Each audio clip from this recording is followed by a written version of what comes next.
Cal, this is the drop before the drop, and that's why we are wearing NHL Star Wars themed threads. Very nice. That's right. May the 4th be with all of you. The Force is with some teams in the Eastern Conference and not so much with some teams in the Western Conference. We got a lot to talk about. We got some awards to dissect. We got winners and losers. We got who's booming, and of course, one of our favorite segments here on the drop, NHL teams as Star Wars characters. And hey, never tell St. Louis the odds. A tradition like no other. A tradition like no other. NHL teams as Star Wars characters. So the drop is going to start. Go get some popcorn, go get a beverage, and then come right back because we will be live in moments. May the Force be with you. This is the way. Welcome, everybody, to the drop presented by Xfinity. Thank you for being here on the NHL and ESPN YouTube, the ESPN app, and ESPN Facebook. Greg Wyshynski, Arda, Öcal. The amount of time before that cold open, as we call it in the biz, and when we're actually live on the show, was a lot shorter than I expected. It was a lot shorter than I expected, too. But here we are. We made it. It's a good thing you sprinted. You sprinted over an hour here. I'm out of breath. Woo. By the way, this shirt, very appropriate, right? You never tell St. Louis the odds down 3-2 in their series. It's okay. Things are fine. They're going back home. The home team always wins in that series, so it doesn't matter. This jersey is extremely inappropriate because the Islanders aren't in the playoffs. But it still looks really good. Look at this. That's really great. You did. Very happy with it. Yes. In honor of May the 4th, which is coming up later in the show, we will be doing our NHL teams as Star Wars characters. I can't believe we've been doing that for 4 years. A tradition like no other. I will say, spoiler, we did not assign the Sarlacc pit to anybody this time. Still one of my favorite options we've ever given to a team. Yep. But, you know, we got to mix it up. Plus, when we started doing this, Andor didn't exist yet. Yeah, there's a lot that's happened. It's because the Islanders didn't make the playoffs. That's clearly. Yeah, obviously. All right, let's get to winners and losers presented by Xfinity. Let's do it. Let's go. All right, winner number one, dominance in the Eastern Conference. Folks, the Florida Panthers. They're still the Florida Panthers. I picked the Lightning in that series, but I was mistaken.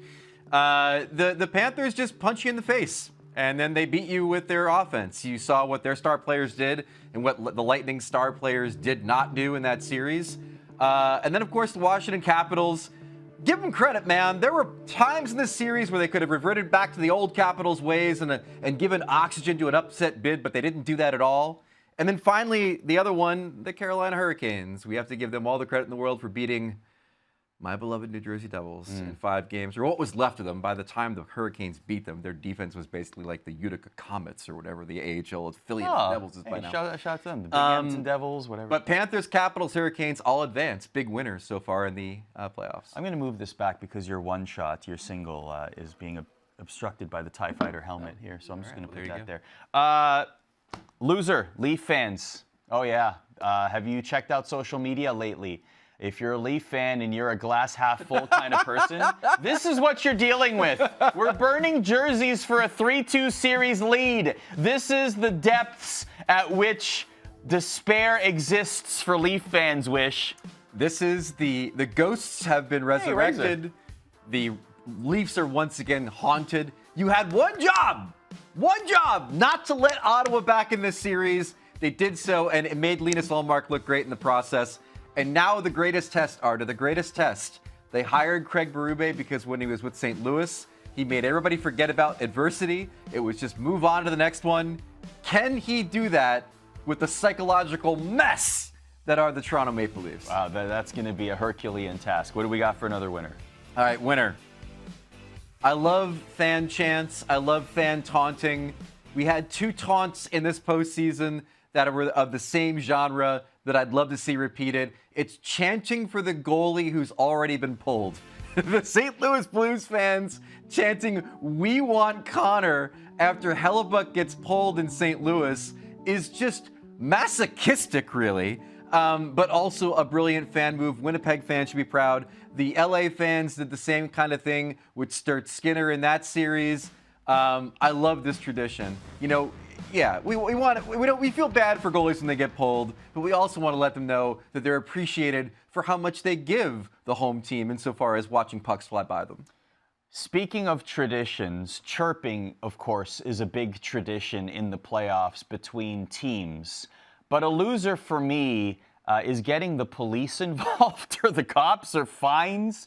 The Caps and the Habs had pucks that were, I guess, like flying crossing around the red line during Yeah. warm-ups, and each team was fined for players' antics. Listen, at the end of the day, Wish, sports are entertainment, okay? And this is part of the entertainment. Oh no, a The puck crossed the game red line. within the game. No, please don't show me a puck crossing the red line. No. We've run the gamut, though. We've had the taunting in pregame. We've had Tom Wilson on the bench with Josh Anderson, but then we've also had some injurious plays and suspensions. That's it has not different. been the cleanest postseason for the NHL. I'm talking about a puck crossing the red line going into the opposing team's net. Big deal. Is that worth a fine or getting anyone else involved other than the players policing themselves? Let the Come boys on. have fun. Let the boys be the boys. Yes. And if there's an injury or something, then you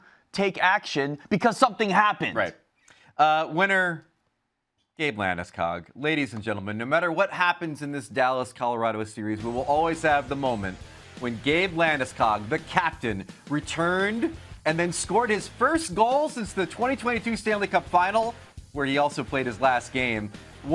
For me, like the injury rehab of injury rehabs, Arda, I didn't think he'd come back at some point, but he came back, and it was such an emotional, brilliant moment for the NHL. It absolutely was. One of hockey's great ambassadors, Gabriel Landeskog. Loser, Mike Sullivan's year. First, he loses at Four Nations. Then he gets fired by the Penguins. And then he's got to coach the New York Rangers? Oh, my gosh. I'm just kidding about that last part, by the way. You might not be. But it's not. But it hasn't been the best year for Mike Sullivan, who has had an illustrious coaching career. He has. Now, you could also say that maybe it's to his benefit that he doesn't have to see the last waning moments of the Pittsburgh Penguins dynasty, and then watch Sid and all them go out the door. He'll probably land on his feet. He's a talented guy. Winner for me. Listen, we have all kinds of ways to present the national anthem at sporting events. I've seen bagpipes. I've seen whistlers. I had not seen harmonica players until the Los Angeles Kings Korean harmonica players came out and played brilliant renditions of the national anthem. The Kings are now 2-1 with them doing this. I mean, the magic kind of wore off in Game 5 a little bit. But Still there. one of the great memes so far of the Stanley Cup Playoffs, Arda. People are rallying behind the Korean Community Center harmonica players, as they should. Loser, Vancouver Canucks. What is happening on Canada's West Coast? What on earth is going on? We're hearing these very wild quotes from the general manager. Rick Tockett's not returning behind the bench. Quinn Hughes could be a New Jersey Devil before the start of next season. Like, what is happening here? I think my favorite part was when Jim Rutherford, the president of the Canucks, said that he reached out to Quinn Hughes to let him know that Rick Tocchet wasn't coming back, and he hadn't heard back yet, and then was hoping that Quinn Hughes was on the golf course because usually he gets back to me pretty early. Jim Rutherford, that's what I meant. Yeah, Things are for the great. quotes. Things are great. Yeah, it's fine. It's like just sipping the coffee with the fire on. Yeah. It's fine. Winner. The National Hockey League is the center of the universe, baby. We've got all the stars you could want coming out to Stanley Cup playoff games. Our friend Will Arnett. Hell yeah. Absolutely in the Battle I of have that Ontario. jacket. Bang the drum, absolutely. And then we go John Smith, that was, yeah. Will Ferrell, obviously a mainstay at LA Kings games. And his doppelganger, Chad Smith, was there too, by the way. And then one of the great traditions in DC sports is when the athletes from the other teams come and start partying at Caps games. With Jaden Daniels there, so it's good times. It's listed as a loser right now, the Ted Lindsay Award. So the finalists are Leon Draisaitl. No. Sorry. Nikita Kucherov, Nathan McKinnon, and Cale Makar. Right. So the reason this is a loser, Arda, is because the Ted Lindsay Award, which is the NHL PA Player of the Year award, their finalists were Nikita Kucherov, Nathan McKinnon, Cale Makar. Now, who is missing from that list, sir? Few people.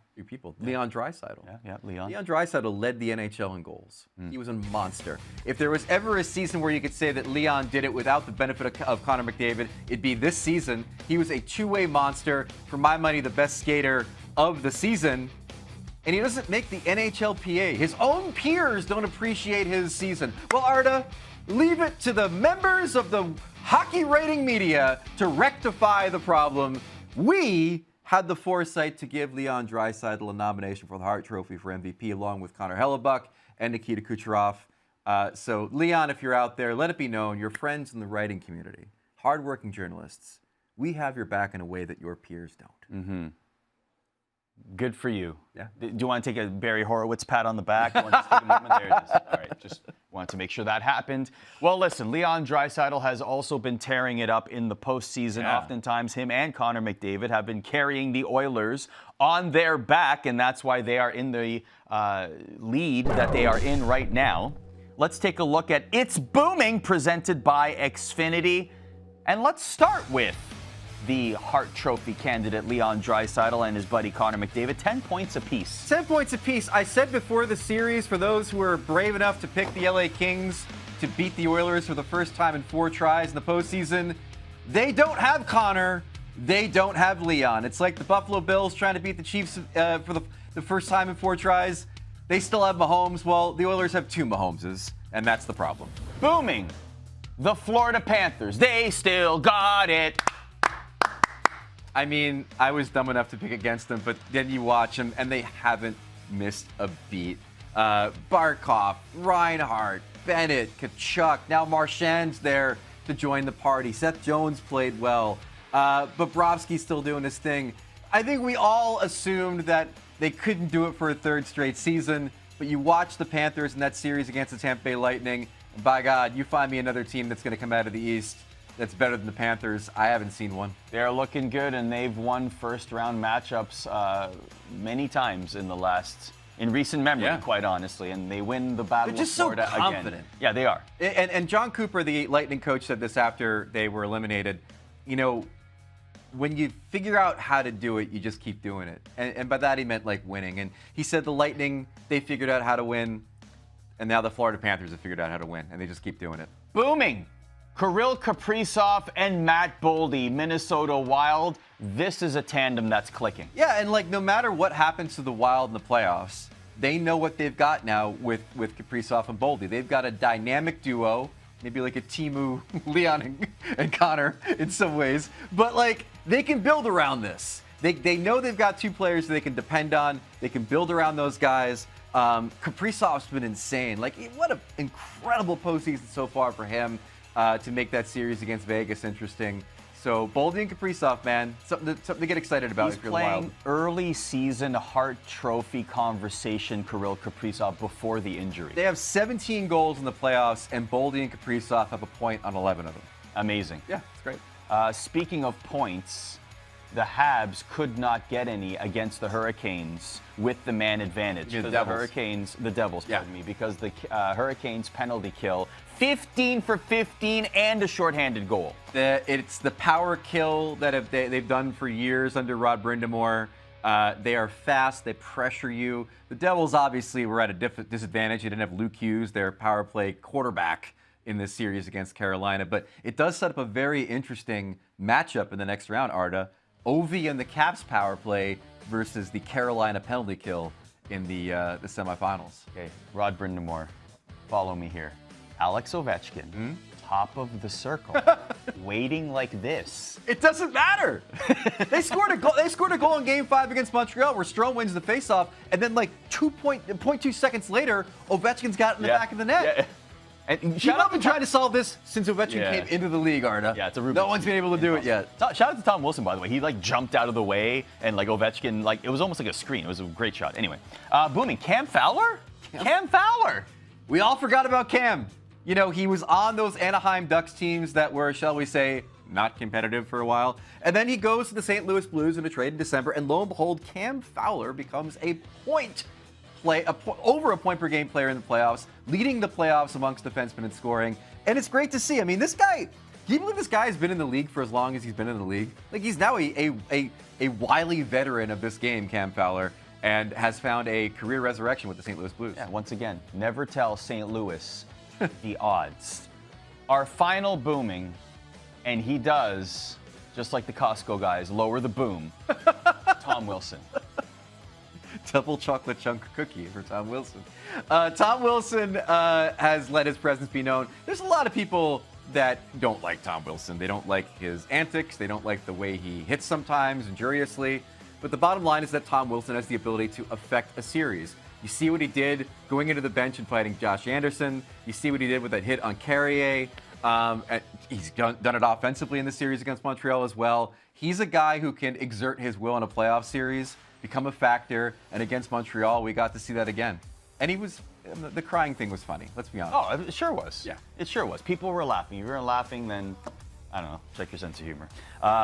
This has been It's Booming, presented by Xfinity. You're watching The Drop, presented by Xfinity. We are in the vicinity of May the 4th. But, as you know, Star Wars nights have been happening all season long. This is what happened when the Pittsburgh Penguins hosted Star Wars night, and Sidney Crosby was like, oh, do I have new line mates? Look, someone put stormtroopers in the hallway, and, they shoot better than most of my line mates since we got rid of Gensel. Stormtroopers only pass because they will always miss the net. That's right. So this is one of the very best things that we do here on The Drop. We take the NHL teams that are in the postseason and equate them to Star Wars characters in the galaxy far, far away. The 4th edition here on The Drop. I'm so excited. Let's see who these playoff teams really are, Arda. Yes. In the context of nerddom. Starting with the Toronto Maple Leafs, they are the Death Star, and they have always been the Death Star, certainly for the last 8 years. Whether you like it or not, to a lot of people, they are the center of the universe, capable of destroying entire planets with its Core 4 super laser. But in the past, has only destroyed one thing, or attempted to destroy one thing, then gets eliminated. At least they got to attempt to blow up Ottawa this time. The Ottawa Senators, well, they're Admiral Akbar. Extra trap! The Sens outshot the Leafs in games 1 and 2, have had 58% of the shot attempts and high danger chances in the series, and lead in expected goals. But when the core 4 of Matthews, Marner, Nylander, and Tavares are producing well, Matthew Nyes is stud and Anthony Stolarz is playing out of his mind, the Sens have no choice but to yell, "Extra trap!" except in elimination games. Which they have 2 more, possibly.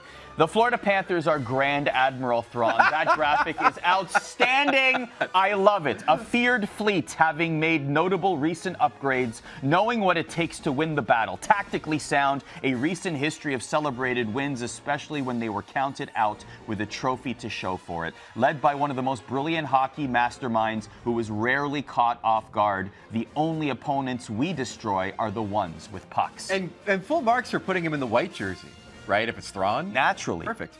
Alex Ovechkin? Well, he's General Hux, of course. Did you know that the Star Wars character responsible for the most kills in the entire galaxy far, far away is General Hux? Credited with over 155 billion, thank you, Starkiller Base. That's a lot of star systems. So that would make Wayne Gretzky, Darth Nihilus, and Gordie Howe, Grand Moff Tarkin, who is 3rd on the list with a paltry 2 billion. Darth Vader is 14th, didn't even crack the top 10 with an absolutely pathetic 153,000 kills. You were the chosen one! Get your numbers up! The Carolina Hurricanes are Director That's terrific. That's awesome. We have not seen these graphics, by the way. The Hurricanes are Director Krennic.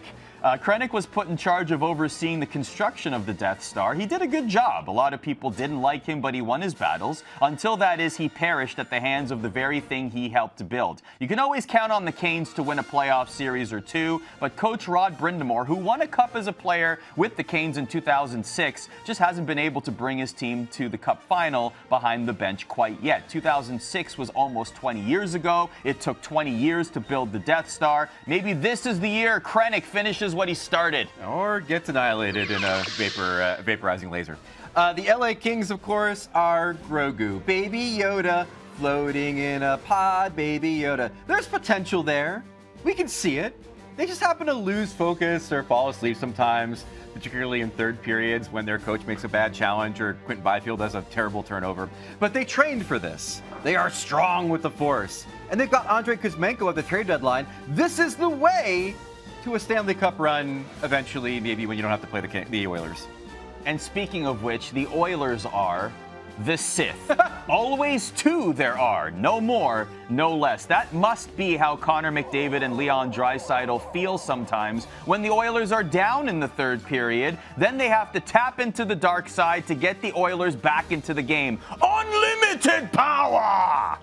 The Minnesota Wild, of course, are the Ewoks. Oh, how cute these tiny little critters want to be our friend. I just want to pet them. Definitely not picking them to win a series against the Vegas Golden Knights, though. Oh my God, they're terrifying! I will never again underestimate Ewok, Kaprizov, and Boldy and the Wicket Retirement Tour ever again. Oh, and Ewoks are effective fighters in the forest environment, which tracks for a team that's called the Minnesota Wild. They have two logs flying at the head of the Vegas Golden Knight and crushing the helmet.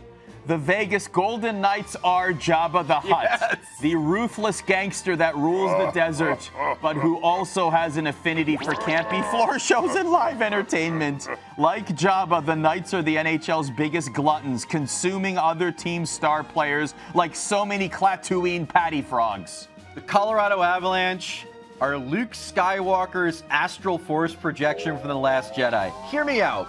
When the First Order arrived to blow away the rebels on Crate, who should make his long-awaited comeback but Luke Skywalker, pulling a Gabe Landeskog and arriving just as his friends needed their leader to save them? But we soon discover this was a mere smokescreen, a distraction from bigger issues facing the rebels in the face of seemingly insurmountable opponents, in this case, the Dallas Stars War. You need to work on that one. Speaking of the Dallas Stars War, they are Revenge of the Sith.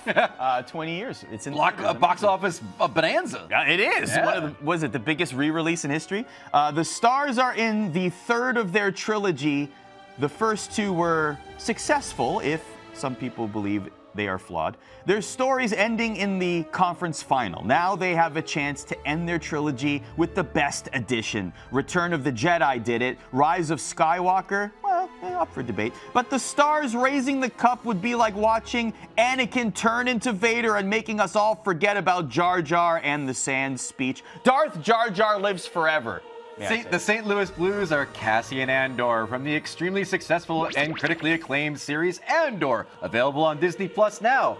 Andor has seen the rebellion at its lowest point and helps build it step by step, just like the Blues, who were well out of a playoff spot midway through the season, but ended with a 12-game win streak after helping steal the Death Star plans, then leaving the Jets on Nakina 5 like a prisoner that can't swim. I never want to see him back on the Shearers. Don't tell me if he comes back, by the way, but I'm happy to. No spoilers. Right, the good. Winnipeg Jets are Supreme Leader Snoke. Ah. The Jets win the President's Trophy for the first time in franchise history and look like the big, bad, menacing final boss until they get toppled in the first round last season. How dare you? And then getting pushed really hard by a rebel force that willed their way to the fight. Snoke's save percentage against lightsabers moved by the force at home is low. I will only accept this one if we get to see Mark Scheifele in a stylish golden bathrobe at some point, like Snoke used to wear. So there you have it, our NHL teams as Star Wars characters,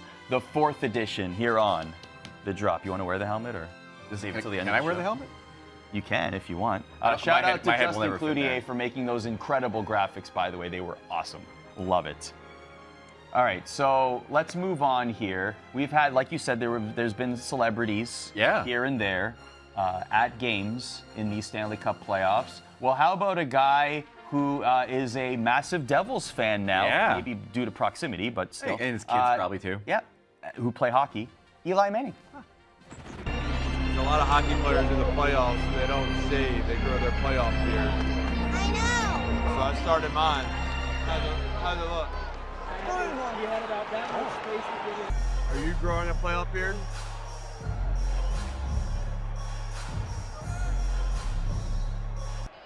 Oh, tripping!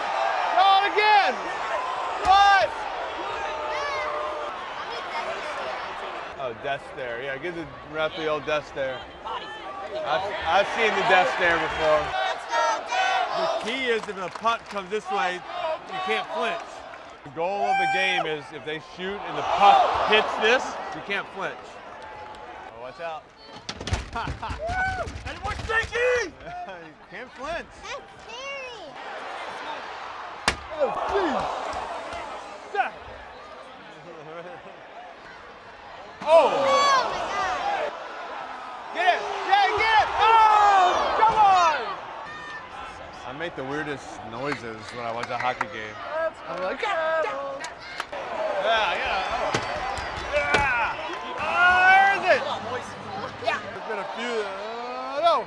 Hughes and Brendan Dillon already in the Right there, lineup. look. Yes. Myers center, puck goes to the net. He's up. He scores! The captain gets him on the board. It's 3-1. Eli is a guy who definitely enjoys a little chirp. The thing I love about it is that he's at a game. His entire career, he has 300-pound nose tackles chasing him all over the place, and he still flinches when the puck comes by. Yeah. Beautiful. Dangerous, absolutely dangerous. Speaking of chirps, the ESPN chirp line is open and active. You might be thinking to yourself, no, this is fake. I can't call this number now and leave a message. Yes, you can. And be creative. Be funny. If you want to cuss, go ahead. We'll bleep it out. Leave a message here because you could end up on ESPN platforms, whether it's game broadcasts or here on the drop. And we got a few that we're going to listen to. Producer Brian, please roll us one. Hey, Chirp. I didn't believe this was real, so I just called to check it out. And by golly, it is. Go Kings. By golly, it is. By golly, See, it's proof real. of concept. We even put that call on. Yeah. Next one. Mikko Rantanen leads like a GPS with no signal. Always lost when it matters most. Okay, there we go. That's not bad. That's not bad at all. Like it. He had a good game 5, all right? He's back on the scored. tracks. Yeah, he scored. Next. The Devils stink. That's it? I mean, based on the evidence, you? you'd have to say that. No, that was a guy from Carolina, it looked like. Oh, okay. I was just double checking. The Devils stink. Is that right after they lost? It might have been Sebastian Aho. I don't know. Next up. What do the Toronto Maple Leafs and Charlie Chaplin have in common? You can only watch their best moments in black and white. Okay, that's good. That's good. That's a good one. That's not bad. Not bad. That's the level at which we want to operate on the chirp line, all right? Man. For those that are thinking about calling in. That's not bad. Last one. Hi, Brian.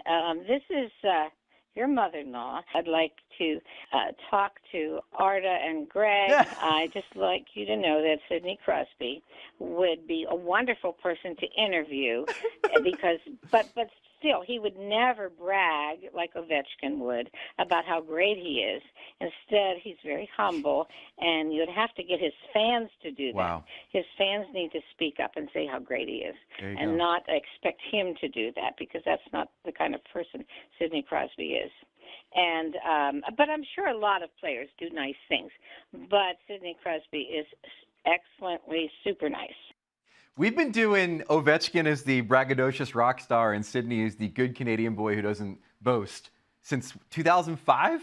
It's a pretty good run. That's a 20-year run of that bit. To pull the curtain a little bit, our producer Brian's mother-in-law obviously is a huge Pittsburgh Penguins Sidney Crosby fan and didn't necessarily like the fact that the both of us, but more so her son-in-law, was putting so much OV content out into the world during the Great Chase. And so I guess now, to balance the force, we're going to have Sidney Crosby on the program. The ironic part is... I guess is we'll that, have to. Yeah, but the ironic part of this is producer Brian's going to have to be the one to book that. So good luck, Brian.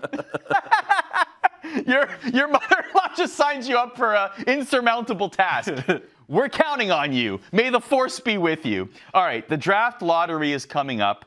It is happening on Monday, May 5th. You were there last year. Yeah, observing. You will be here this year observing again. I will be observing. I'm in the room to make sure there's no chicanery going on. I think they like the fact that I am such an insane cynic and critic of the league that I am the last person that they would be able to pull chicanery on. As you can see, the San Jose Sharks have the best odds, followed by the Blackhawks, and then the Nashville Predators. Barry Trotz, by the way, their GM, doing a press availability before and after the lottery, so perhaps he's feeling good about their chances. He knows something. Not no chicanery. It's not like a draft with a lot of big top line names. There's no like Bedard or Celebrini in the draft, but some people are going to be coming out okay, I think, out of this draft. We just went through a whole draft thing on the NFL side with Shedeur Sanders being highly rated, then moving down several rounds. Yeah. Is there anybody in the NHL draft? I don't know. We don't have anybody whose father James Higgins maybe is gonna want to become the general manager of the team that he's drafted by. All right. What can people like? Obviously, we see the broadcast, but I remember you talked a little bit about it last year and the process it goes through. Like, just prime people on what it's like. I mean, it's a very small room. There is a lottery machine. It's like when you're watching Mega Millions, and there's a sequence of numbers assigned to each team. Like, there's a whole set of numbers each team gets. That's how they do the lottery. It's not simply just picking a ball out with a logo on it.